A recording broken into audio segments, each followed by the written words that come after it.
look at this wire on here. I've took a glove box out and pulled the wiring loom through because I need to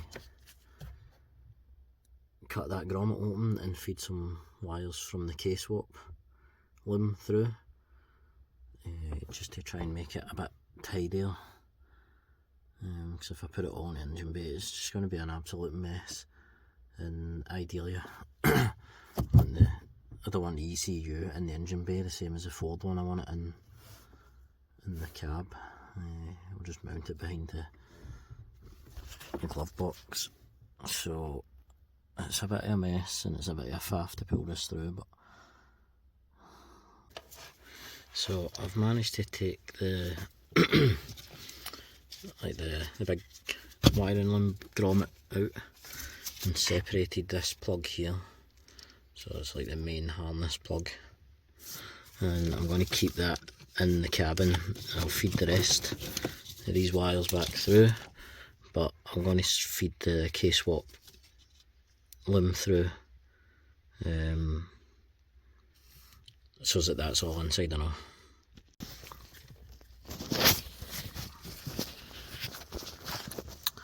So I've got all the wires through in the cab that I need, and everything pushed back through into the engine bay.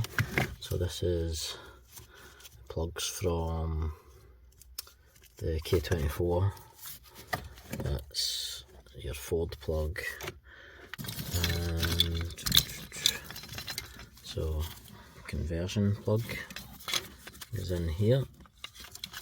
So I'll put it out with one hand. Let's try and Ford plug, conversion harness,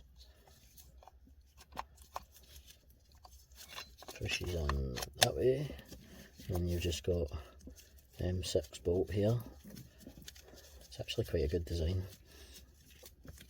Tighten that up, that puts your loom together. I've got a spanner here.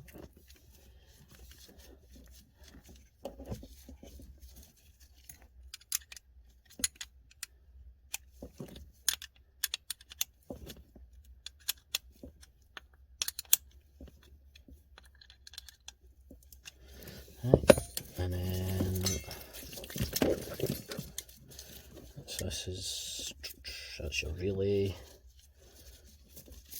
This big connector here goes into the K24 loom, and then your remaining 3 connectors here are for your ECU. So 1 off of the conversion harness, 2 off of the original K24 loom. That's an EP3 loom that's actually on it. This is O2 sensor. Car probably won't be running one of them, so I can leave that in here. Coolant fan, that's fine. And then we've got, what's this? That's the O2 sensor again. So this is just for your EP3 clocks. So I'll run them behind the dash up into the original clock position, and I'll have this tidied up. I'll mount the ECU back here, make a wee bracket for it, and that's pretty much the wiring done. It's actually really basic. There is, where is it? And there's an earth, a ground, so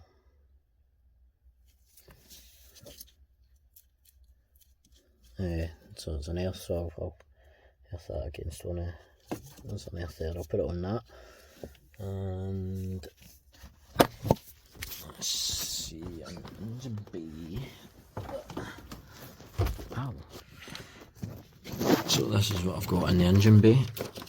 That's that grommet up there in the corner.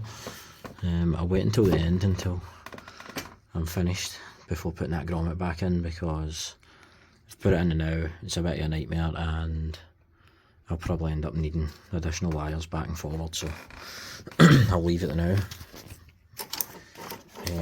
This here, unsure if I need to keep that, probably do, but I'm unsure at this moment. And that's just EP3 limb down there, and then into this here. So real simple. And then off of the EP3 limb you've got your lives here from the starter and alternator. That's them there. So I'd imagine that would connect to that one in there, but we'll double check on that.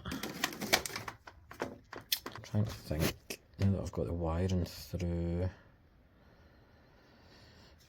I need to mount a bit for the shift cables, and fuel line's easy. I need to fit the manifold on the engine, fit auxiliary belt because it's quite tight when the engine's up in place, and then just bolt the engine in. Hopefully I'll get that finished this weekend. Right, so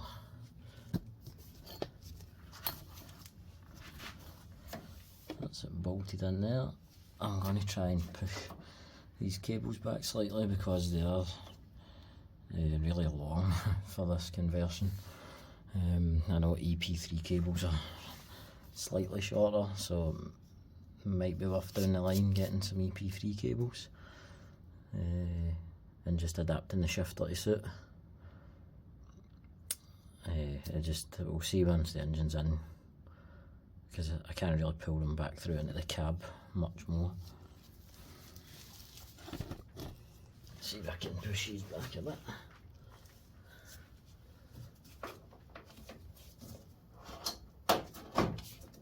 Yeah, there we go, that's back slide. Right, so I've added a second riv nut in here and put another bolt in the shift cable bracket, so it's a lot more secure, and you can see it's a bit of length for to reach a gearbox, and it's out of the way of the brake lines and exhaust, etc. So that should be better. I'm just going to fit the exhaust manifold on now because it'll be a lot easier the minute it's in the car. So while we've got the access, we'll fit the rear gearbox mount and oil filter and manifold. So we've just got a cheap oil filter, because cheap oil filter, cheap oil. We'll, once engine's running, run it up to temp a couple of times, and then drop the oil out, change the filter for a OEM Honda one, change the oil for good oil, and just in case, it just flushes the engine out of any crap that ended up in there, dust and stuff. So it did need to be a good filter for doing that. I do need to find some bolts for this mount here.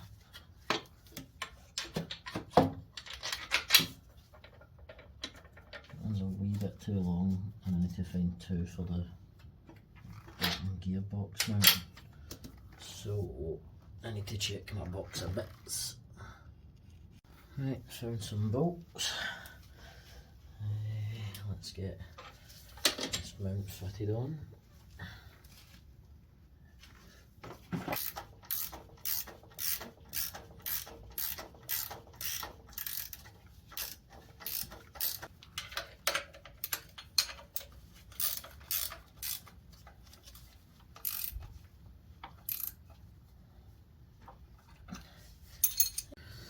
Right, so I've just gave the face a wee clean up.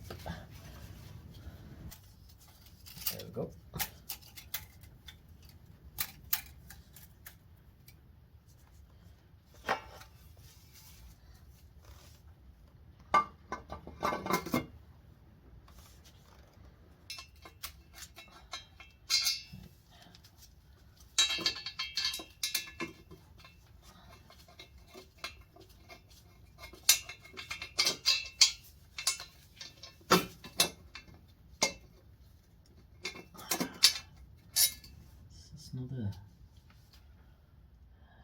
It's not the best fitting manifold. It's actually horrendous. The bolt holes don't even line up. Look at this.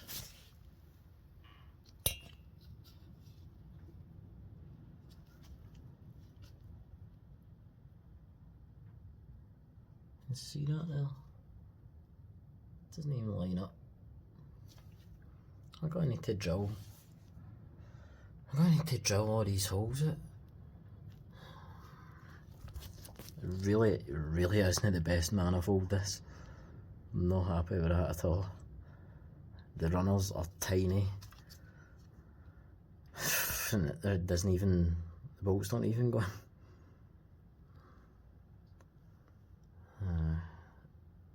Not the best at all. Cheap eBay parts that have been modified and sold for an expensive price. It's shocking. Right, so I got the manifold on. I had to drill out, I had to elongate some of the holes at the bottom just to get the bolts in straight.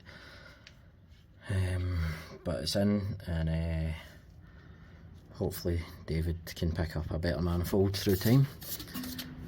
It'll do the now, but it's a poor manifold. I hope that it lines up and I don't need to modify it much.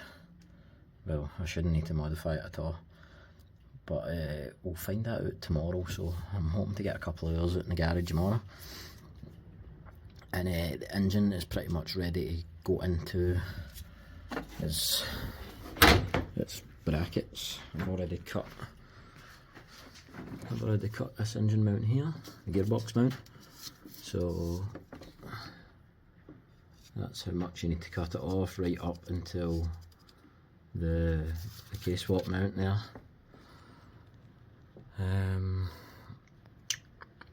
This side's fine, and that's just pretty much it really. Clutch line's in, real simple, push fit for the clutch line, throttle cable's in, still need to secure the pedal. Aye, pretty much it. Fuel line will be easy enough, that just pushes in. This is, what's that? That's for your brake booster, vacuum. So I can either put it into there on the inlet manifold, or there's a bit around the side there it can go in. Aye, so hopefully a couple of hours tomorrow, get the engine hanging in place, and then it's fitting the new arms and stuff to the subframe, and then get the subframe bolted up. Still waiting on drive shafts because one of the drive shafts was made wrong, and hopefully it'll fire up soon.